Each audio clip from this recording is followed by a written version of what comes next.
person in the world. But no matter what I do, I can't put this back together again, can I?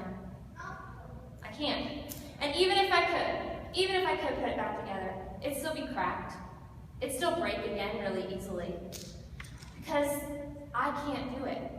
I can't put the relationship, I can't rebuild that friendship with God on my own, no matter what I do. Got some packets of ice here. I want you guys to take turns holding it. I want you to feel what it's like. Pass it around your crew. It's cold. Probably feels good right about now because we're all burning up, right? Feels good. What if you keep holding on to that ice?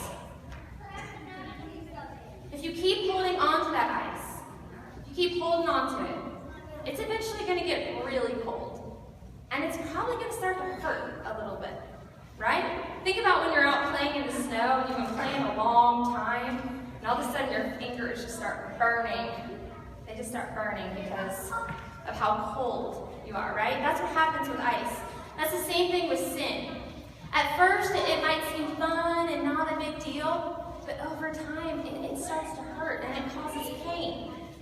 And no matter what you do, you can't change it. Sometimes we think the longer we hold on to something, the better it'll get, but it doesn't get better. It doesn't get better. God knew, listen closely guys, because if you only hear one thing at Vacation Bible School this week, this is what I want you to hear. God knew that we couldn't fix the relationship, but He loved us so much that He wanted to fix the relationship because He wants to be in a relationship with us. And what's the only thing that can fix our relationship with God? It's Jesus, right? He sent His Son to take all that sin that we did, to take it and to forgive us so that we can have a relationship with Him again. So I want you guys to just sit here quietly. Okay? It's the only time this week I'm going to ask you to sit here quietly.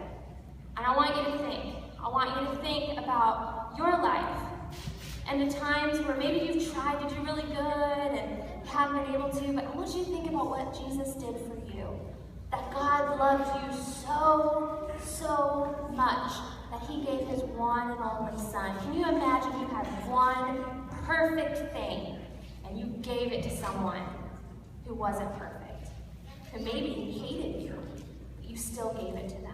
I want you guys to think about that. We're going to stay in our seats and we're going to sing our song Faith that we've been learning. But this time I want you to stay seated. You can still do the motions, but I want you to really think about what Jesus has done for you, okay? So let's sing that song Faith.